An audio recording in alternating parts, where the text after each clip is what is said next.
Bonjour chers élèves, voici le montage du laboratoire 22, vitesse moyenne et vitesse instantanée. Alors tout d'abord, s'assurer que la bassine elle est placée de cette façon-là à côté du support universel, comme ça on a toute la place voulue pour bouger. Si vous regardez attentivement dans la bassine, vous allez vous rendre compte qu'il y a de l'eau à peu près à la moitié remplie d'eau. Autre angle de vue pour le remplissage de la burette. Donc, très important, si on veut avoir un bon déplacement d'eau, votre burette doit être complètement remplie. Utilisez un bécher pour transvider l'eau à l'intérieur de la burette. Si vous essayez directement au lavabo, vous allez faire des dégâts. Et si vous allez devoir le ramasser, c'est bien plate.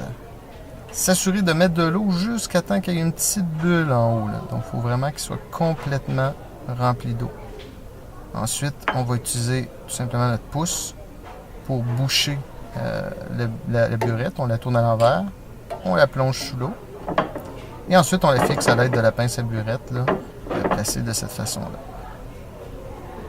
Donc, à la bonne hauteur. Assurez-vous d'être capable de lire la graduation sur la burette comme il faut.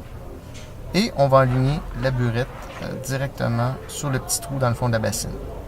Ensuite, au bout du tuyau, on va aller faire notre réaction. Donc, dans l'éprouvette, on va mettre notre acide chlorhydrique et notre morceau de magnésium. On bouche rapidement dès qu'on a mis les deux ensemble. Et on va servir du bécher pour tenir le tout. Ensuite, là, une autre vue de notre montage. Le bécher qui tient notre éprouvette où il y aura la réaction, relié au tuyau. Le gaz, l'hydrogène va sortir par en dessous, va monter dans la burette. S'assurer qu'il n'y ait vraiment pas de bulle d'air dans la burette avant de commencer l'expérience. Et s'assurer que votre burette est bien alignée avec le trou dans le fond de la bassine. À ce moment-là, vous êtes prêt à opérer. Bon lab!